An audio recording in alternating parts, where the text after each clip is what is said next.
السلام عليكم ورحمة الله وبركاته. ضمان أصحابك وحيران كنال كبرارة برشة سود وهذا كنال كبرارة برشة وكنال يجلسوا بالبيئة سيدات إنترنت وحقا بران كرتو سيل عقل أنا أديقو أباهن كلي إنا بحسو ددال يا وقتي سيدو كلا أضو وحبرشا هذا وتا شغال هذا وتا أولها كلا وتا أياد إنترنت وحقا بران كرتا أديقو أباهن إنا تكلسو وقتي كونا مقالة ويسيسو عن دونا مقالة فربضان أيان سيدا قرشويا هدي الله إدمو إليسو قدبين دونا مقال كينا مانتا وقيبتي سيهوري أنا ينكسو قدبين سيدا وبراكتس كارين كرتو فوكابيلريغا أدو كبراني ويبسايت كالو يقانو بريتش كونسل إسلا مانتا مقال كينا وحو كساب سنان دونا سيدا قيبت الرايتيكا وبراكتس كارين كرتو إساقانا بس كرتو إساقو ويبسايت كسينيا وحيابا بدن هل كان أيان سيتوسا إذنكسو توسي دونا iyadoo annagoo inay raacin doona sharaxaad dheeriya iyo example intaba saaxiibayaal soo dhawaada intaanan guda galin muuqaalka maanta aan ku sharaxi doono qayb kamid ah website-ka British Council oo aad ka baran karto writing-ka waxaan rabaa inaan idinla wadaago website-yadan dhammaantood waa website-yo aad si online wax uga baran kartid qayb waa free qayb waa lacag isla qaybtaas lacagta waxa jira siyaabo kala duwan oo loogu codsan karo wax loo yaqaan financial aid kan waxa la yiraahdaa University of People kan waxa weeye waa British Council waa qaybta online tutoring-ka qaybtan waxa la yiraahdaa podcasts for BBC Learning English qaybtan waa iska iyagana pronunciation-ka isla qaybta waxa hoos timaada BBC website-kan waxa la yiraahdaa Coursera isagana wuxuu bixiyaa short courses حتى diploma bachelor degree master degree waxyaastan waa laga helaa qaybtan waa qaybta hadda aan muuqaalkan ku sharaxi doono insha Allah ta'ala waxaan idin soo gudbin doonaa muuqaalo kooban oo aan kaga waramayno sida uga faa'iideysan karto website-yadaas oo aad wax uga baran karto marka aan guda galno muuqaalkeena maanta qaybtan ayuu ku saabsan yahay sida website-ka British Council ayaa ka mid tahay waa isla qayb muuqaalkeenii hore isla website-kan buu ku saabsanaa qaybta maaragtay self access courses-ka marka qaybtan hadda aan guda galno waa qayb free ah oo aan u baahnayn inaad maaragtay lacag bixiso si free ah ayaad u baranaysaa muuqaalkeenii hore wuxuu ku saabsanaa sida qaybtan aad maaragtay isaga dhisi karto vocabulary-ga inagoo muuqaal rasmi ah kasoo gudbinay oo sharaxaadda maaragtay example iyo waxaas la socdaan isla qaybtan ayaan rabnaa inaan muuqaal kooban ka diyaarino waxaan ina tusi doonaa bal qaybtan writing-ka sida maaragtay wax uga baran karto writing-ku waxaan ognahay waa muhiim hab qoraaleedka tusaale ahaan emailada codsiyada sida loo codsado maxaan ku yiraahdaa website-yada marka wax laga baranayo oo kale qaab baa jira foomka loo buuxiyo qaab baa jira tusaale ahaan financial aid haddaad rabto inaad codsatid waxyaabahaas dhan waa muhiim marka writing-ka ayaan rabaa inaan hal tusaale idinka tuso qaybaha kalena haddii maaragtay loo baahdo asxaabta soo codsadaan muuqaalo ayaan iyagana ka samayn doonaa si aad u jeedaanba qaybtan waa writing-ka English-kana for skills-ka waa muhiim inuu qofku mid kasta yaqaano writing-ka reading-ka speaking-ka iyo listening-ka intaba inuu qofka dhisan yahay haddaad rabtid inaad maaragtay imtixaanada international-ka gashid afartaasba muhiim bay u yihiin waxaan ku dhufanaynaa qaybta A1 oo maaragtay qaybta ugu horeysa saa u jeedaanba A1 writing mid kasta wuxuu leeyahay waxyaabo gaar ah oo laga dhisay okay oo saan u degno okay topic-yada marka mid kasta wuxuu leeyahay mawduucyo tusaale ahaan hadda mawduucan waa message to say you are late qof baa tusaale ahaan wada shaqaysaan ama waxaa wada barataan uu soo daahay waxaa rabtaa inaad warqad u dirtid oo dhahdid waa soo daahday qaabkaa u qori lahayd warqadaas ayuu kaa caawinayaa qaybtan waa notice board message learn how to write a notice board dad baa rabtaa inaad meel board ah ugu soo dejisid oo aad ogeysiisid adoo ogeysiiska rabtid inaad la wadaagtid qaybtaas ayaa sidoo kale kaa caawinaysa inaad baratid text message invitation codsisaa dadka tusaale dad baa rabtaa inaad xasuuntid saa ugu diri lahayd message qaabkaad u qori lahayd ayaa qaybtaasna ka caawinaysaa qof baa email kuu soo diray waa ku mahadsantahay emailkaagii baa rabtay inaad dhahdid qaybtan ayaa ka caawinaysa qaybtan marka raba inaan tusaalaha idinka tuso waa an application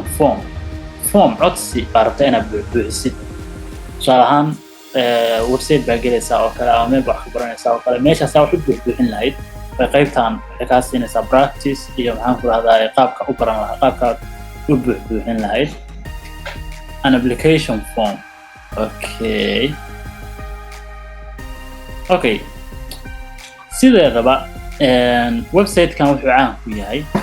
markuu la rabo qofka inaad wax ka baratid wuxuu leeyahay 3 stage preparation stage markaas task waxa qabanaysay tusaale ahaan barashadii wixii inaad baratid oo learning stage ah iyo task stage wixii marka hore intaadan waxa baran waa inaad u diyaar garowdid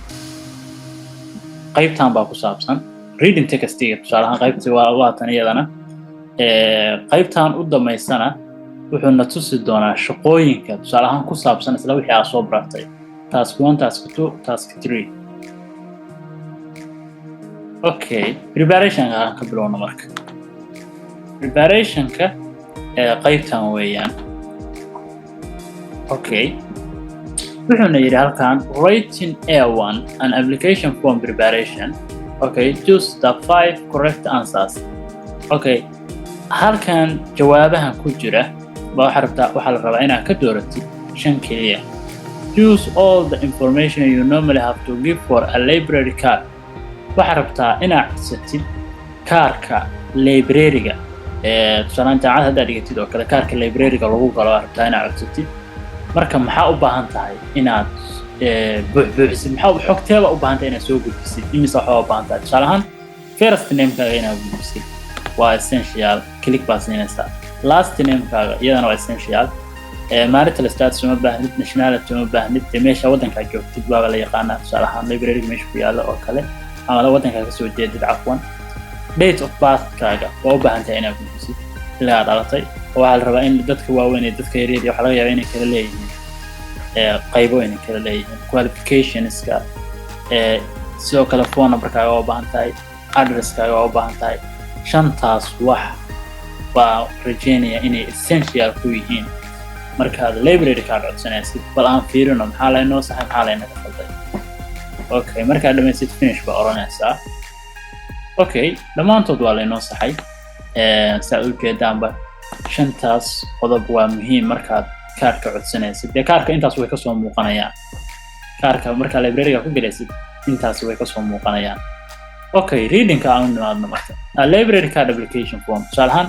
first name-ku waa Mike last name-kiisu waa kana date of birth-ka u dhashay waa tan address-ka waa kan post code-ka waa kan phone-kiisu waa kan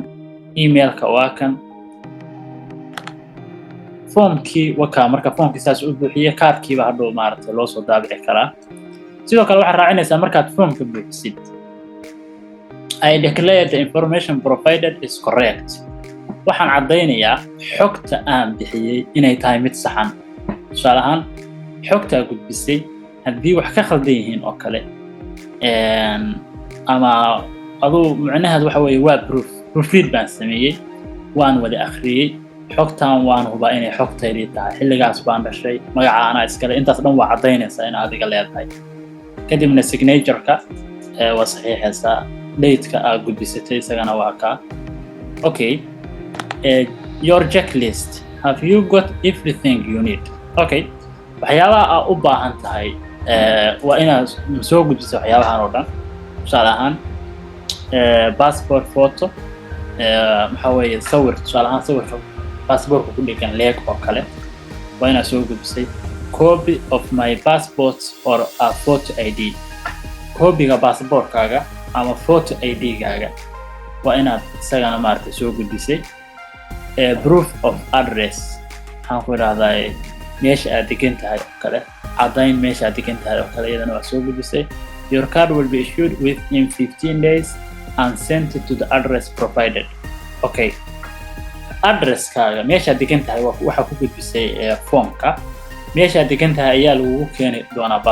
kaarkaaga waxaana lagu soo saari doonaa 15 maalmood macnaheedu waa 2 isbuuc. Okay, tipskaas iyagana saa u jeedaan tusaalahan it's good idea to write in capital letters so it's easy to read except for your email address and signature. waxa la yiri waxa fiican inaad ku qortid far waaweyn foomka markaad buuxinaysid waayo way fududahay in la akhriyo marka laga reebo emailkaaga iyo saxiixaaga. emailkaaga waxa small letters baa ku qoraysaa except the first letter oo kale. First letter sometimes waxa lagu qoraa capital letter iyo waxa lagu qoraa small letter marka qaybtood. Okay, for dates in the UK ama Ingiriiska date-ka qaabka loo qoro waa kan. waxa la soo hormariyaa maalinta bisha iyo sanadka. Website-ka waxa iskale maaragtay UK marka qaabkii raacaan bay rabaan inay soo gudbiyaan. sidoo kale isla iyadana United States oo kuwa inta badan ugu caansan labada form baa raaca waa bisha maalinta iyo sanadka. marka waa inaad isku hubisid halkan su'aal ahaan waxa qortay formka marka qoraysid hadda waxa weeye kan wuxuu u qoran yahay waa bishii 9aad kowdeedii 2018. haddii isla kan naftarkiisa haddii loo bedelo UK wuxuu noqonayaa 9ka bisha koowaad 2018. waa wax aad u kala duwan marka labada shay. You have to be aware of it. waa ina maaragtay ka digtoonaad. Okay, if you don't understand every word on the form, don't panic. You can probably guess what information you need to write. Okay, formkii baa lagu keenay waxa ku qortay waa karan weydii waxa lagu leeyahay waxa u fahantay adigu qiyaas waxa laga rabaa inaad qortid xog noocee la rabaa inaad soo gudbisid ku buuxi markaas saas loo la jeedaa. Okay, qaybtaas waxay tibiska ama talooyinka ugu soo jeedinaya marka formka buuxinaysid. Okay, aan u nimaadno qaybtan taskiga. Task 1 oo kaleeto maxaa la yiri waxa la yiri are the sentences true or false. Okay, halkan sentenceada ku qoran ama jumlooyinkan ma kuwa saxan ba soo kuwa khaldan. Seeban u kala ogaanaynaa inay khaldan yihiin ama inay saxan yihiin. waxaan ku kala ogaan doonaa formkii aan buuxinay wixii aynu ku maaragtay gudbinay haddii uu maaragtay suu ahaa loo soo dhigo waxaan dhahaynaa waa true haddii wax ka khaldan yihiinna waa false. Okay, my life is in River Street. formka waa kuma bacadaba meesha maaragtay River Street keenu degan yahay marka tani waa false. Okay, Mike was born in 2008. waxaan rajaynayaa formkii haddaan dib ugu laabano xilliga uu dhashay wuxuu dhashay 1991 markaas waxa weeye tani waa false. Okay, Mike has everything he needs for his application. Yes, taas way caddahay oo waxay ku caddahay halkan bay ku caddahay tusaale ahaan away waa tan ahaa just marka waxaan dhahaynaa waa sax weeye waxay ku caddahay isla meeshaan ayay ku caddahay. Have you got everything you need? Tan soo ma jeeda have you got everything you need? tick buu wada saaray. Okay, you can get a library card without a passport. Library card-ka waxaad qaadan kartaa adigoo aan passport lahayn. Photo ID oo kale hadaa u geysid yes. Okay, the card will be ready in about 5 days. No, in 15 days. Okay, Mike needs to go to the library to get his library card. Okay. Okay, waa laynoo wada saxa qaybtan. ujeedaan iyadana qaybtan waa task 1. Task 1 sidaas ma ayaan ku dhamaynay. waxaan u gudbeynaa task 2. Let us come to task 2. Writing an application form. Okay, formkan ayaad buuxinaysaa dabcan. Formkan marka tusaale ahaan first name-ka oo kale first name-kiisa waxaan rajeynaya inuu yahay magacaan inuu yahay Claire ayaa loogu dhawaaqayaa sababtaa waxay ku caddahay email address-ka kan first name noqonaya wixii horta name iyo isma yaqaanayaan address kale kana wuxuu noqonayaa second name. Date of birth-ka waa kana waa 1999 oo ninkaan dhashay. Okay, address-kiisu wuxuu noqon karayaa address kana noqonaya sababtoo ah waxa weeye address-ku xogaa u badan yahay meeshuu ku yaalo xaafadda magaalada Brinton waxaas ma soo jeedid. Postcode kana noqon karaya. phone kan baa noqon karaya email address ka soo wacaan .com baa ugu damaynaysa ama .org okay finish baa leeyahay markaas taasna waan dhamaynay okay task 2 waxaan u gudbaynaa task 3 an application form marka waxa laga rabaa inaad adigu buuxisid oo ku qortid talaan first name qofkan uu yahay first name kiisu waa Jane okay copy the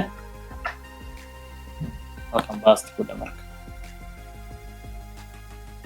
okay saa u jeedaan foomka waa buuxinay finish baan dhahaynaa si aan u fiirino foomkana buuxinayno saxan yahay inuu qaldan yahay okay saa u jeedaan waa la inoo wada saxay okay muhiimaddu maxay tahay marka muhiimaddu waxay tahay